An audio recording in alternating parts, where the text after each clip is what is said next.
Okay, looks like people logging in has slowed down, so we'll go ahead and get started. I'd like to welcome you to a webinar sponsored by the Episcopal Parish Network and Church Smart Church Solutions on security, and it's unfortunately a topic that we all need to know about and always be on the forefront of, unfortunately. So I would like to, my name is Jim Lamb. I'm the administrator at St. David's Episcopal Church in downtown Austin, Texas.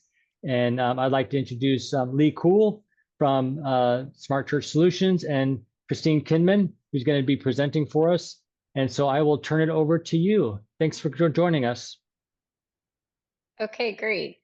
So thank you everybody for joining. So my name is Kristen Kimman. I work for Allegion. This is my second time actually presenting a webinar on security. And I thought the time was good given that we are, there's a lot of things going on in the world, that we would take a minute to kind of do a state of the union on what security looks like in the house of worship space, and then what funding is available to help you combat any threats or risks that you may have. But before we get started, what I would like everybody to do right now is to write down one thing that you hope to walk away with today.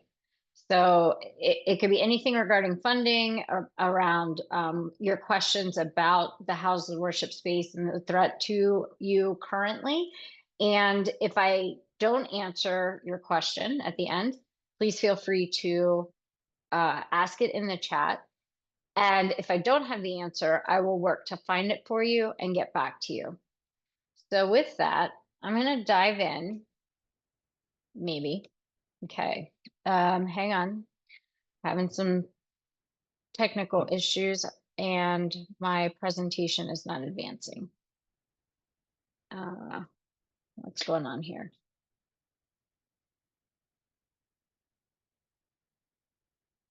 All right, I'm gonna try this a different way.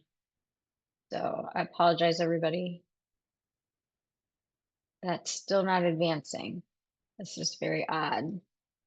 As Kristen's working on that, guys, if you want to drop in the chat, how many of you all are currently looking for or seeking out funding via FEMA grants or any other of the grant processes? We'd love to hear from you all. Hey, Lee. Yes. Can I share the presentation with you? And can you advance the slides? Yeah, not a problem. Okay. I just, this has happened before. I can usually overcome it, but not now. So Lee, you're Lee at Smart Church Solutions, correct? Yep, that's me. Okay. David responded, he's looking at FEMA and PA state grants. All right, I like it. I don't know as much about the state grants. The email thing is not working either. What is happening here? Welcome, Jeremy from St. Mark's. Emily, welcome. Senior guiding was the application process. Very good. Good feedback here.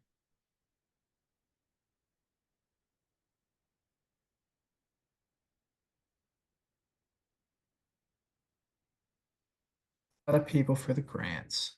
Right there with you. You're in the right place. Okay, Lee, I just sent it to you. Cool. Wait for that to come in. Yeah, so Kristen, you'll have to stop sharing and let Lee share. Oh, I thought I had. Thank you for that.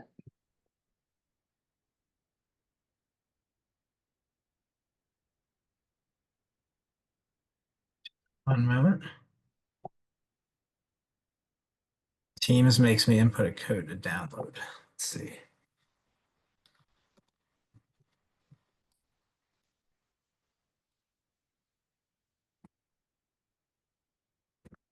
All right, I think we're there.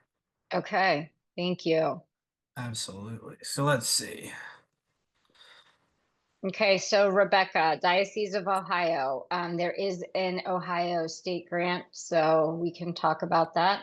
I'm just seeing the chat. Okay, great. So Lee's got that up. All right, so if you just want to go to the next slide. So the most recent data for security trends in houses of worship is from 2023. The 24 data won't be available until later in the spring. So this is what we're going to go with for right now. If you want to advance, Lee. First, though, what I do want to share with you are some recent updates that have occurred just since the beginning of the year. So we're all of 14 days in. And so a couple things. Per the General Accounting Office, domestic terrorism investigations have increased 357% in the last decade. DHS is predicting that the terrorism threat landscape will remain high in 2025 and that houses of worship are very vulnerable. In mid-December, the FBI arrested a man for the largest cache of homemade explosives that it has ever seen. He has a manifesto that's pretty terrifying. And again, houses of worship should be on guard. Okay, Lee, you can go to the next slide, please. I think there's one back. Okay. So I'm going to talk to you today about some resources, one of which is the Faith-Based Information Sharing and Analysis Organization that is particular to the Houses of Worship vertical. It's an excellent resource. A lot of the data that I'm going to share with you today is taken from their annual report, but this came out actually yesterday, a statement from them. We've seen houses of worship in the faith-based community tragically targeted by domestic terrorists in the past. And with so many lightning rod issues present within society and the devastating effects that a lone offender can have, we encourage members of the faith-based community to double down on preparedness and resilience efforts. So this topic is very concerning right now to multiple organizations within the federal government. And that's what I hope to do today, is to give you kind of the landscape so that you have the best information to make the most informed decisions. Okay, so we can go on. So I want to start with the data. And the reason that I want to start there and not with funding is because how we think about data is going to change possibly the trajectory of the improvements that we want to make. So this data should hopefully inform you on resource allocation, asking yourself, are your prior assumptions valid? Are you making decisions that are based in perception versus reality? What are some of the things that seem to be working in securing houses of worship right now? So we can go to the next slide. So what I wanted to do was give you a distribution of affiliation by religion. So clearly, overwhelmingly, the majority of faith believers in this country are of a Protestant denomination, whether that's mainline Protestant or evangelical. And you can see everybody else doesn't even come close, right? And that's from a study that was done in 2021 by Duke University and their Department of Sociology. The reference is at the bottom of the slide. Okay, go ahead.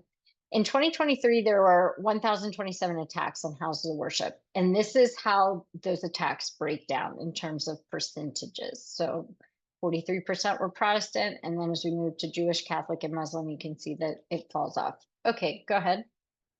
The takeaway, though, if you compare affiliation to incidents, Jewish, Catholic, and Muslim congregations make up less than 10% of houses of worship. They incur 51% of the incidents. So there's definitely a mismatch here. Okay, go ahead. The majority of incidents, by and large, are property crimes, whether that's vandalism, threat, arson, graffiti. In 2023, for the faith-based ISAO organization, their annual report, 32% of those were threats. So it could have been bomb threat, it could have been a verbal threat, assault, swatting, anything like that. 17% resulted in physical violence. Okay. In terms of casualties, Protestant denominations incurred the most killed, the most wounded. And as you can see, it's kind of interesting. The Jewish community is the most targeted community, but fortunately in 2023, they actually did not have anybody killed or wounded. Every other denomination had one of the two. Okay.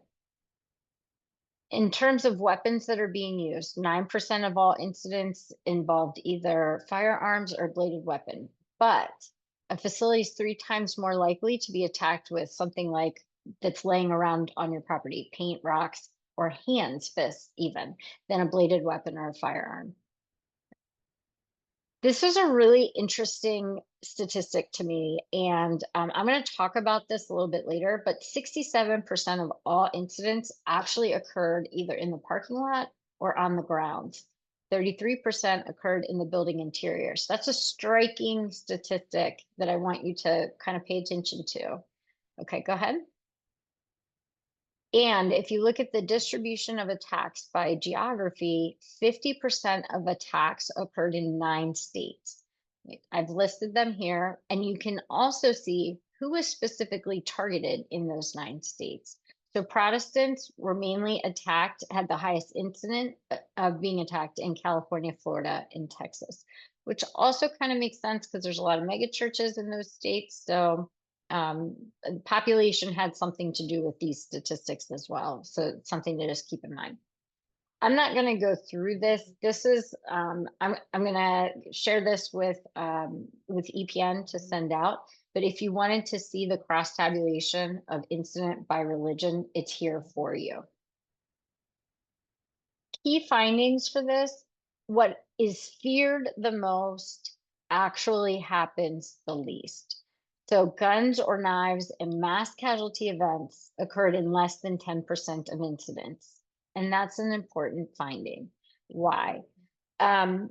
We spend an outsized proportion of resources protecting against mass casualty. Go ahead, Lee, you were right. Sorry. Okay. We spend an outsized proportion of our resources protecting houses of worship against these mass casualty events. And you can see they occurred in less than 0.4% of attacks, so 4 out of 1,027. Most incidents that congregations are subject to are property crimes. The other important thing to note, just too, I know that this is an Episcopalian group, but it's just kind of interesting that the minority religions are making up the majority of attacks or events. Again, the most common weapons are the things most commonly available: fists, rocks, bricks, or tools. So the takeaway there is make sure that you're doing regular walks around your property, that you are assessing very critically what is around your building, whether that's directly against your building, maybe that's on your property, whatever. If you can keep your grounds free from objects that could be used as, blunt instruments, you have the opportunity to reduce vandalism or damage to your property. One of the things that is speculated in this report is that target hardening appears to reduce incidents. And the reason I'm saying speculating is kind of not the right word. It's a possibility that that the reason why is that all of the investments that are being made in target hardening the perimeter of your building appears to be working. However, this data set was not available to do an actual statistical analysis. So these are inferences, but that doesn't necessarily mean it's exactly why it happened. But it is a very key finding, I think.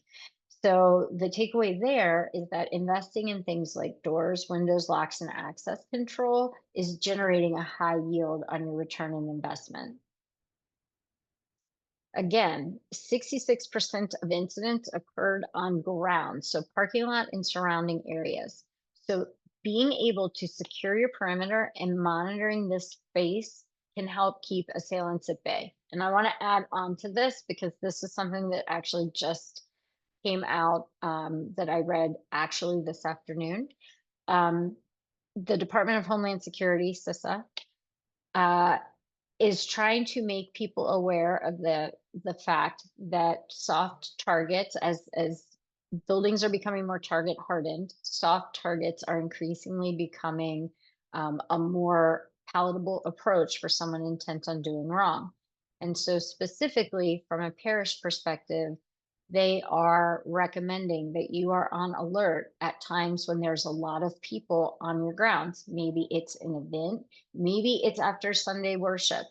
and you have a changeover between services where you have people arriving and people leaving, and there's a lot of people, like I said, not necessarily in the building but on your property. These spaces can be very vulnerable to attack. So while it is absolutely important to secure the perimeter of your building, I would say security starts at the perimeter. If you were on my August webinar, we went through this. It starts at your perimeter and it works its way inward. So anything that you can do to secure your perimeter, whether it's through fencing, gates, maybe it's bollards, anything that can slow down or prevent like a high-speed attack from occurring that could target a lot of people that are congregating on your grounds is a really important thing to take into consideration. Deterrent measures also appear to be critical. And if you are not sure what that means, we can have a conversation offline. This is sort of building on the presentation I gave in August. Okay, Lee, we can go to the next slide. So another thing is targets are varying very clearly by location, faith, and demographics. So while there is general guidance coming out from the federal government about houses of worship and securing them, not all of the things that they are concerned about are going to actually be something that you are at high risk for. And this is where understanding your risk and what it looks like on a local level is so critical. And there are resources out there that I can point you to. So for an example, FEMA has something called the National Risk Index. You type in your zip code and you get a very quick analysis of the risks in your area, the hazards that are in your area that you should be aware of. If you reach out to your county emergency manager, communities are required to do something called a THIRA, which stands for threat hazard identification and risk analysis. And that is a plan that has to be updated on a 3 to 5 year cycle. So communities under their emergency management department, they have these documents, and you can say, what is my risk? What are the things that were identified in the THIRA so that I can accurately prepare for them for my community? It's also very critical, and I can't recommend this enough, to get your local responding precinct on your property, to get your fire and EMS people on your property. The reason why is you want them to be familiar with your facility. And they can also give you a lot of insight as to what is the immediate risk, what are the things that they're seeing, what are the things that they're hearing, so that they can advise you in a very prescriptive way. So the takeaway, threat assessments should absolutely, can you go back to that slide? I'm sorry, should take into account, your faith and your location and the risks that are present in your unique situation in your community. Okay. So there are a few established best practices, things that appear to be working. So these are things like limiting the number of entrances that you funnel people into, teaching your congregants about situational awareness, protecting your perimeter, securing your perimeter, securing the perimeter of your facility. Another thing is threats are ever evolving. The things that we are worried about today in the houses of worship space may not have actually existed a couple of years ago. So the threat is a constantly evolving thing. And that's why when you are planning for security and you are implementing security, you should be constantly in a state of evaluation to know what are the next big things that you need to be concerned about so that you are planning appropriately. Okay. So again, use knowledge of evolving threats to plan when you're designing your security programs. So again, recognizing that security plans, measures, physical means, they all need to be flexible in order to meet your current need. So what might have been an issue 5 years ago could have evolved. It could be something entirely different. It may just be that you need more advanced capabilities for the threat that you had 5 years ago. But this is why this is an important thing to recognize, that it's ever evolving and it needs our attention more than one and done. The other big thing that I have come to really embrace in a way that probably 2 years ago I was not, is this concept of people over projects. And I think that this is a very, very critical concept that I'd like us to talk about today. So if you go to the next slide, it is really important to invest in people. I am not saying that physical security measures are not important. So please don't hear that. They are absolutely important. But equally, if not more important, are people. And what do I mean by that? By the time an event happens at a location, physical security is your last line of defense. There's nothing else left. But there is a lot that could have been done possibly before that. So the reason I say that is physical security projects, they don't target, treat, evaluate, or analyze the root cause of violence.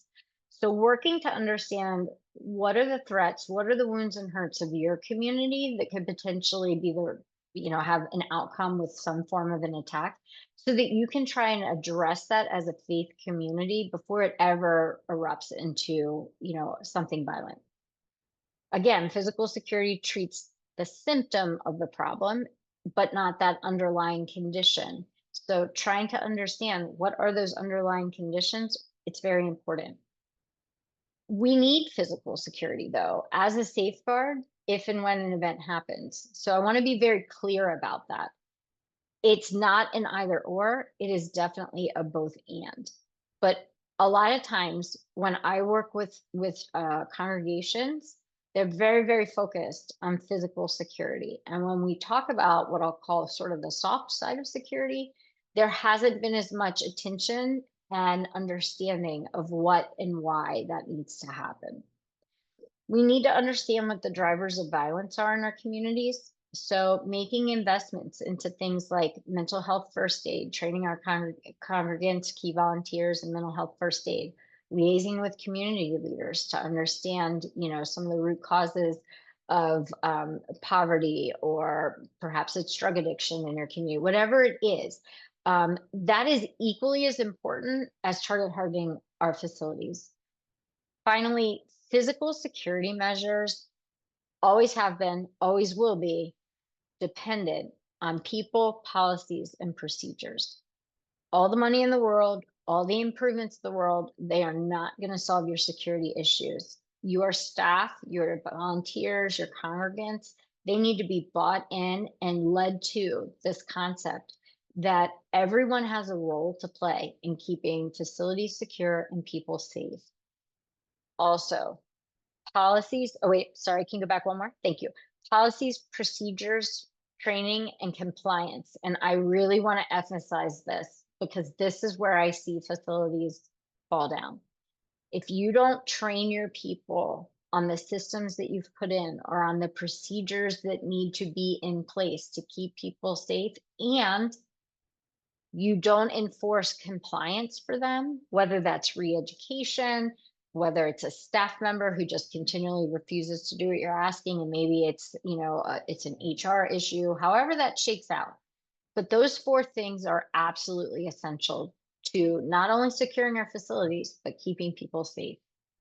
Okay. Go ahead, Lee.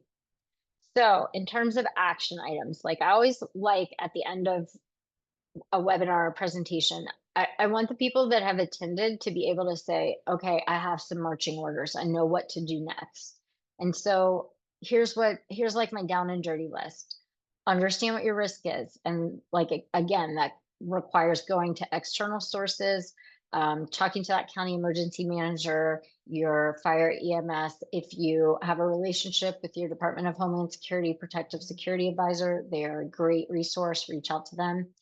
Understand the localized threats. So again, there's this general guidance that's been put out, saying we should be on high alert for, issues to continue through 2025. But what are the localized threats to you? Have someone come in and conduct a vulnerability assessment. Use that layered approach that we talked about back in August to planning for physical security. And if you have questions about that, please reach out.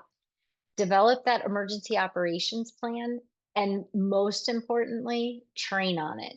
You don't actually need an emergency to happen to train on it.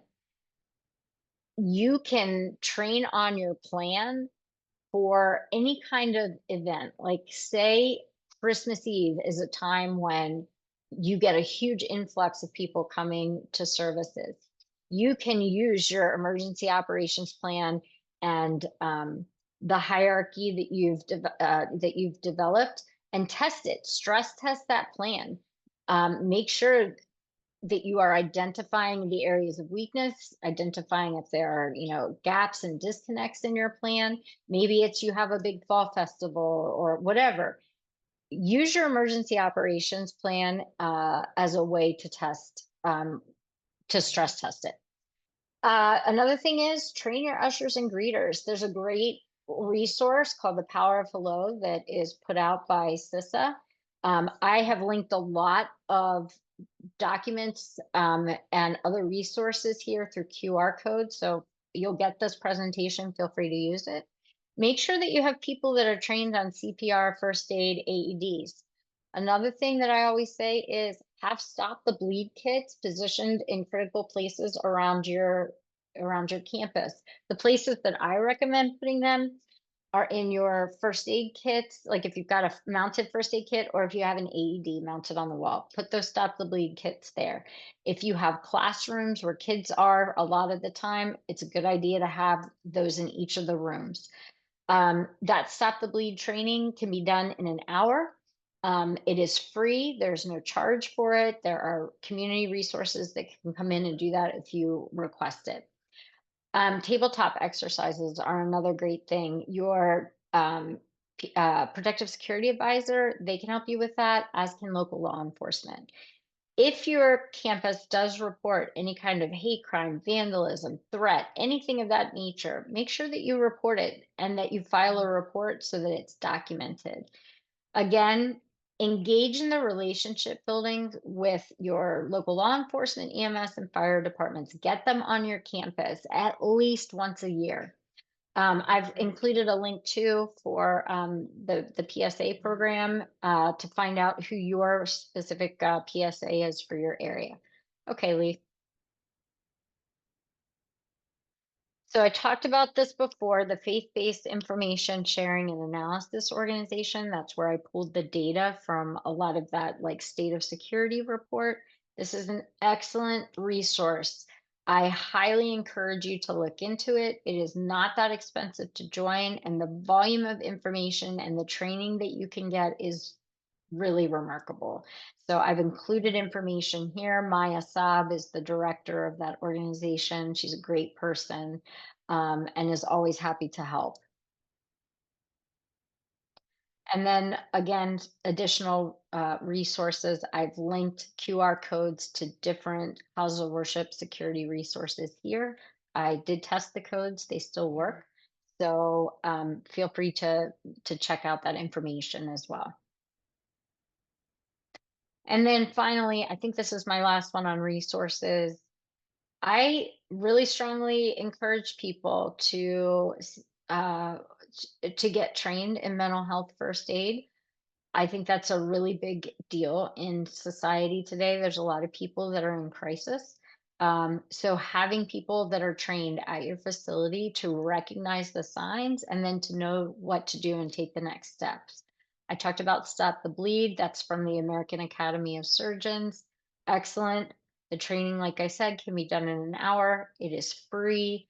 And having a tourniquet and gauze that is impregnated with a clotting agent, it's not very expensive, and that is what is going to save a life, and not necessarily like in a mass casualty situation. People, weird things happen all the time. Kids run with scissors.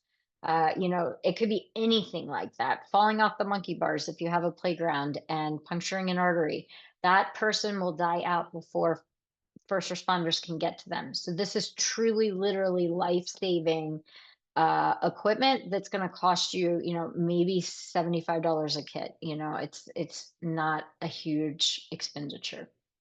Okay. So let's talk about why y'all are here. There's money out there. How do we get it? So let's go on and look at funding opportunities. So first, what I want to talk about is all grants are what we call outcomes based. So they all follow the same general form. A problem is identified in something called either a NOFA or a NOFO. All that means is notification of funding availability or opportunity.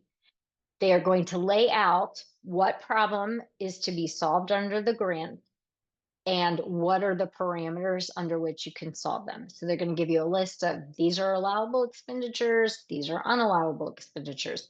Don't apply for something unallowable.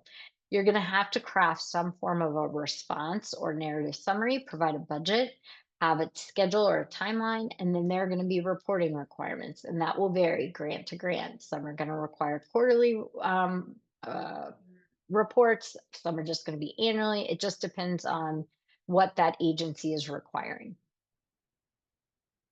So in the world of funding for security, by and large, most applications are asking for target hardening in the form of upgraded doors and windows, security cameras, access control, window film that makes your windows impact resistant, some kind of intrusion detection system, or training. I'm just going to say something about security cameras real quick, if we can just go back. So security cameras are very important. They're very important from a risk management perspective, but unless you have someone actively monitoring it and that person has also been trained in how to properly monitor it, security cameras by and large are not an active security measure. They are a retrospective one. They are a passive security measure, but it's not an active security measure. We can talk more about that because sometimes I get some pushback and we can have a conversation about that if you'd like.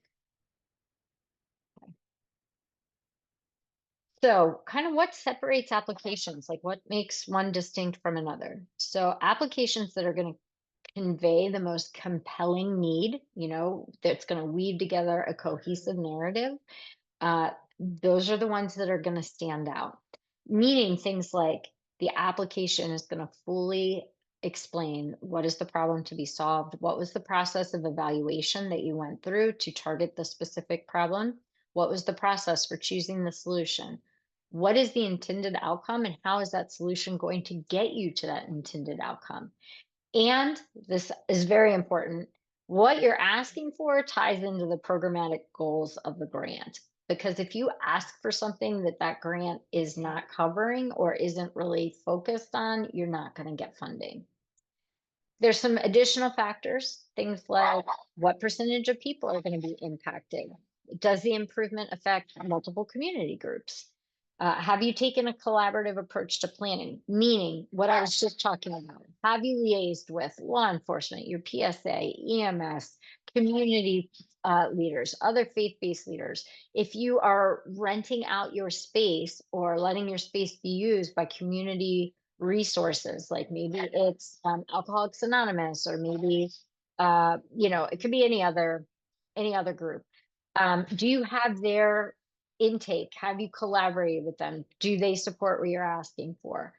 How sustainable is the improvement once the grants money is gone? Because what grantor agencies want to ensure is that if you do something with grant funding, it's going to live on after that grant has expired, that you've figured out a way to either fund it, to allocate funding for replacement when that happens, but they want to see that once the funding goes away, that you have the capability to self-sustain that. Some grants are going to want to know, like, what funding do you have available to put towards the improvement? Another one that was actually an interesting one to me, I would not have thought of this, but I was talking to somebody in one of the federal government agencies, and she said, we're looking at innovation, like how innovative and creative is the project? So it's another factor for some grants as well. Okay. Where possible, be as specific as possible. quantify things so that the reviewer can conceptually visualize what you're saying. So something like this: our parish has 800 congregants on Sunday. The cost per person is $250 per person. This is going to secure 80% of our building if we get funding, and we've budgeted the remaining 20% in our capital improvement budget for FY25.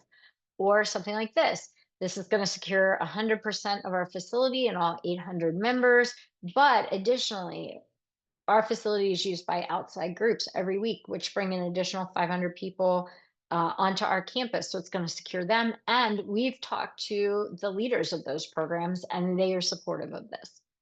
Okay. Let's talk about the federal nonprofit security grant program, because this is the big one. This is the one everybody knows. It's a federal grant program. It goes through FEMA, which is part of the Department of Homeland Security. And annually, Congress is going to appropriate under the DHS budget some amount to fund this grant.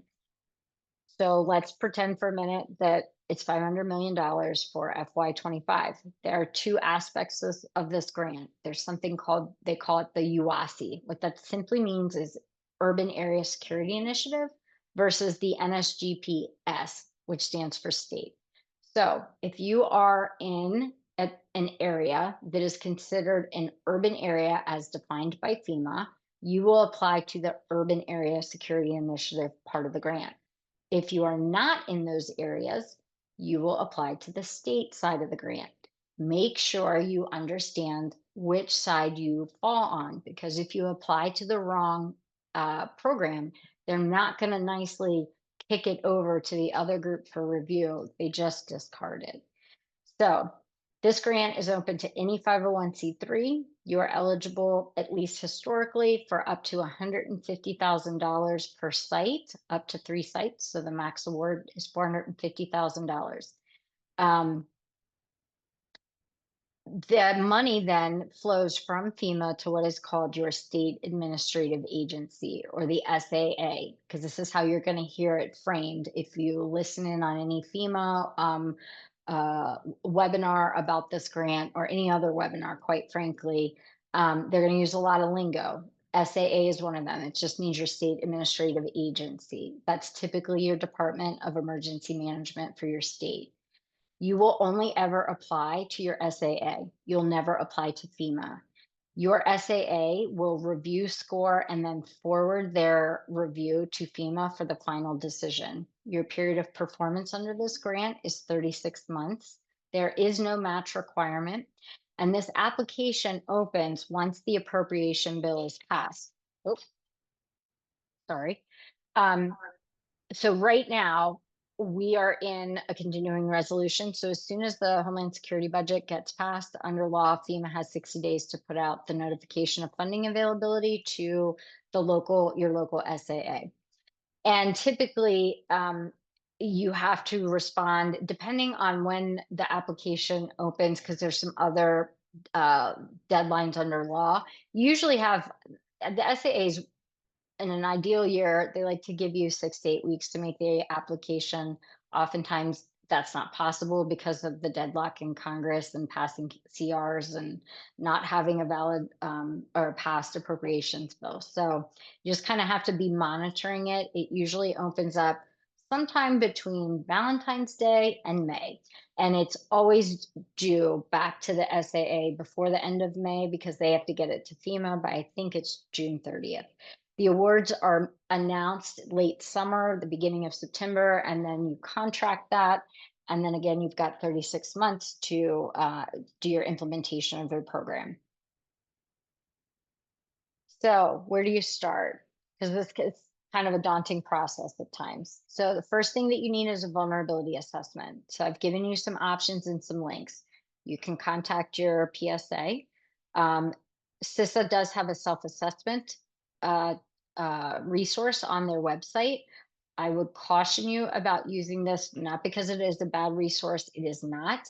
What my cautionary tale is, it should not be completed by people that don't have a background in security. And it also shouldn't be completed by someone who's really, really intimately involved with all the ins and outs and workings. You need some objectivity, so you need an outsider's perspective. And then you can have an external assessor come and do an evaluation. You need to identify and connect with your state administrative agency and that contact. I've put a list there with contact information for all 50 states and tribal territories that you can go to that link and determine who your contact is and make outreach. What you want to do is say, can you please add me to your listserv so that as updates come out for this grant that you get notification. I would go to the FEMA listserv as well. So I've given you a link here. If you scroll down to the bottom of the page, there is a link that says like, click here to be added to our listserv, something like that. What it takes you to is an email address. And all you do is you just simply say, can you please add me to your listserv? And within 24 to 48 hours, you're usually added. You also need to do something called applying for your UEI, and that stands for Unique Entity Identifier. So the link to do that is included here.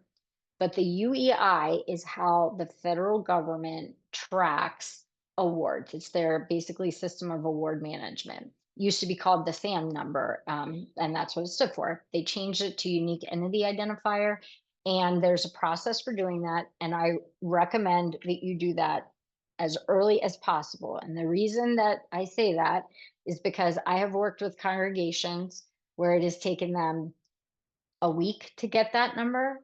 And I've worked with ones that are still fighting to get that number 6 months later. And you need this to apply for the grant.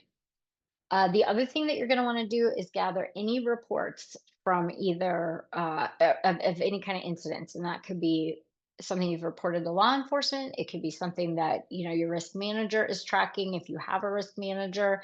It can be anything like that. Maybe it's a report within the news media that you can say, hey, we're 2 miles away from where this happened. This is a vulnerability and a threat that we need to be able to prepare for and respond to. Anything like that that's going to substantiate your request. Some states do allow for you to upload documents like this as part of your grant application. Not all states do. I'm in Maryland, and last I heard, you couldn't upload anything like that. But there are states that do allow it. So if you're in a state where that's allowed, you want to gather as much supporting and substantiating evidence as possible to help your application. So it's a question that you can ask your SAA. Okay. So we mentioned state Homeland Security grants. So there are state programs that are funded by state legislatures that tend to mirror in some form and fashion the NSGP. Some examples are California, New York, Ohio, Pennsylvania, and Maryland. Some of these go through the Department of Emergency Management. Others go, like Pennsylvania is through, it's called PCCD. It's the Pennsylvania Commission on Crime and Delinquency. So their state grant is under that. Maryland is under the, let's see, I always get it wrong. The Governor's Office for like Youth Victim Services and Crime Prevention is something like that. So in our case, it's not under our Department of Emergency Management, but there are ways to find these grants. If you're not sure if your state has something, like reach out, we can figure it out. Some of these grants have no cash match, others have a match requirement. The California grant actually exceeds the total value from the NSGP. So if you're in California, I would be applying for that grant as well.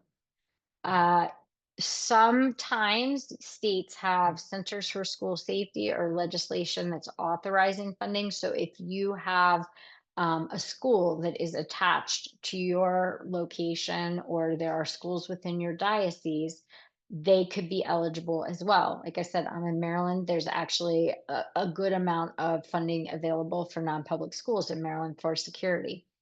And then finally, don't discount or overlook local community-based grants.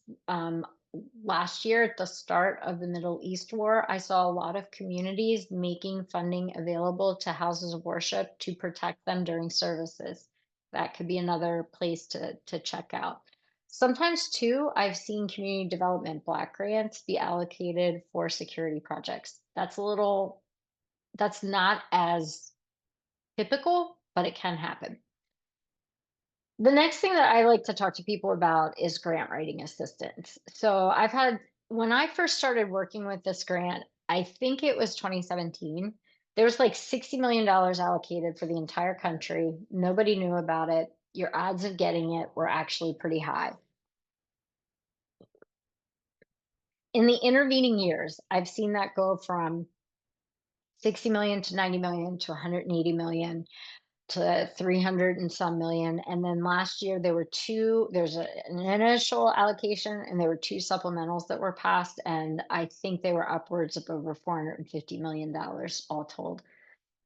I have heard that 2025, the number I've heard is 500 million for the country. I don't know what will ultimately be passed. But with that increase comes with an increase of knowledge and people that are applying for these grants. These grants are extremely competitive to get. So 6 years ago, I was really comfortable saying to a parish business manager, this application isn't all that intense. Like, I think you could fill it out and you'd have a good chance of getting an award. I don't make that recommendation now unless there's someone at your parish or your school that understands the grant world, understands these applications, also understands the buzzwords, how to frame projects, how to frame concepts. So my recommendation now is work with the grant writer, and not just any grant writer. Like, again, back when I first started working with this grant program, uh, there was someone I recommended people to all the time, and she was getting awards, but I wouldn't say she was the most strong writer. So I don't push people to her as much now, simply because um, I'm not confident, and she doesn't guarantee anything in terms of getting an award. EMD, for example, that's the first one. They have an interesting model where you pay them to write the grant. They have a 90% hit rate the first year. And if you don't get an award the first year, they will reapply for you on the second year, not charge you any more. And they have a 100% rate of return that way. And if you would fall into the unfortunate bucket of being denied 2 years in a row, they have a mechanism where they will refund part of your fee. Kingswood is another excellent group that I recommend you consider.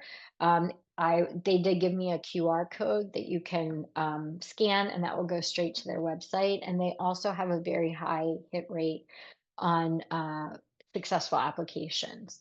So either of these, I'm very comfortable referring you to. Please feel free to reach out. They both have, different structures, different fees. But the interesting thing for both of them is that they both can do that vulnerability assessment. They have the capacity. They do it a little differently, but they can do it. Okay, Lee. And with that, we've got about 9 minutes for questions, which is what I wanted to leave time for. So if you have questions, please feel free to put it in the chat. And Lee, if you want to moderate that and send them my way, we can talk about them. Yeah, so going in the chat, and I apologize to you, Kristen, and those watching. I think there was a timer on some of the slides. It was auto sliding in some places. A lot of people are requesting copies of the slides, seeing reshow of the slides on resources at the end of the presentation. We can go back to that, sure. Maybe, if this will let me. Let me jump back to it real quick. I'll stop sharing and go to resources. Let's see. As I'm doing that, let me see if there were other questions.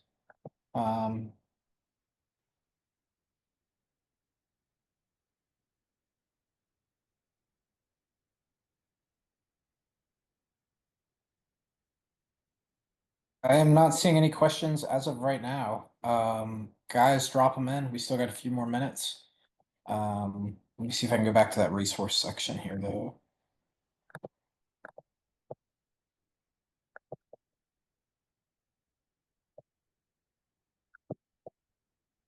For that resource request, was that for the grant writing or other resources?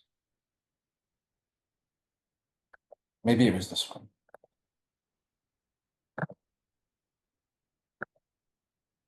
Are grants available for fire alarm systems, Kristen? That's an interesting one. It depends. It depends. I don't know that I've seen the request for fire alarm systems under the NSGP. I don't know that I've ever seen anyone get that. In fact, I did see it. I did have work with a parish once where they applied for three things. Fire alarm was one of them, and they actually subtracted out the amount for the fire alarm and only funded the other two components. However, if you are in a state that has, their version of their Homeland Security grant program, I would definitely check with them. The state programs are unique, so there's not one size fits all. So possibly the answer is maybe. Is there a size limit on congregation? No, Or is there a limit no, on congregation size? Can small churches apply? I think was the intent. absolutely, Cool. absolutely. In fact, the parish that I was just referencing was a Catholic parish, and it was teeny tiny. There might have been 150 people at the parish.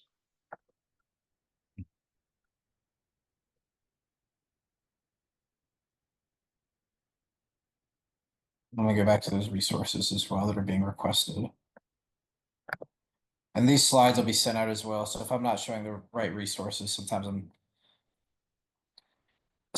I get the wrong slide, but hopefully this is the right one you're looking for. Are small churches less competitive? No, I wouldn't say that. It's all about what is your risk and what is your vulnerability. And did you have an incident? Did something happen around your parish? There's a lot of components that go to that. I want to go to Jane Bearden's comment a second, Lee. In my previous parish, we had a local law enforcement do a walk around to identify points of entrances that need to be secured. So that's great. And again, I just want to emphasize bringing people from external organizations onto your campus is critical. The one thing that I do want to offer as a kind of cautionary tale is law enforcement, fire, EMS, your DHS protective security provider, they are not trained in things like fire and life safety code, building code. And as an example, I was working with a school in Baltimore a couple years back, and I was doing a vulnerability assessment, and we got to the classrooms, and they all had sliding bolts on the doors, which almost gave me heart failure. And I was like, why are these here? And she said, well, because so and so's dad is a Baltimore City police officer, and we had him come out and walk around, and he told us that we needed to put these on immediately. Well, you've created a much bigger problem and liability than you started with. And the reason is number one, uh, they violate the life safety code and NFPA 101. You have to maintain free egress out of a room at all times with a single motion. So that would require two motions to unlock the door. Also, it's a violation of the ADA. And all around, it can become a barricade device to prevent people from getting in that need to get in. So, for example, if you are an Episcopal school and you're in a high school and you have students that are up to no good and they slide that bolt across the door and something is happening on the interior of that classroom, the people that need to respond can't get in. So, just be careful about who you're asking what questions to and who you're taking advice from. It's always advisable that you seek the advice of someone that is familiar with life safety and fire and building codes before you do anything to door hardware.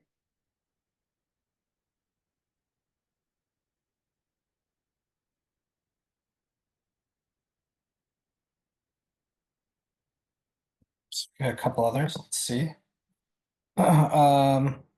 Let's Does the NSGP pay the grant writer administrator fees if awarded? If not awarded, is it just an out-of-pocket expense for the parish? Yeah, it's an out-of-pocket expenditure. I don't remember on that. That one has kind of gone back and forth if pre-award costs are allowed. I kind of think the answer is no. That's something to ask your SAA.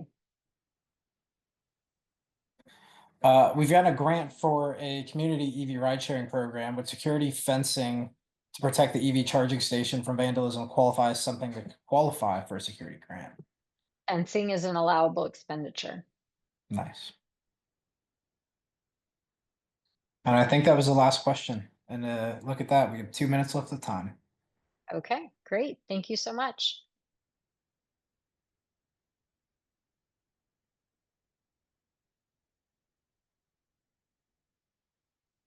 Awesome. Well, I think that's it. Thank you all so much for the opportunity to be here with you all today. Kristen, as always, excellent to learn from you and hear what's going on in the world there. And as mentioned prior, I believe the Episcopal Parish Network will be sending out the recording. So hope you all have a great day and thanks again for being here. Thanks, Lee.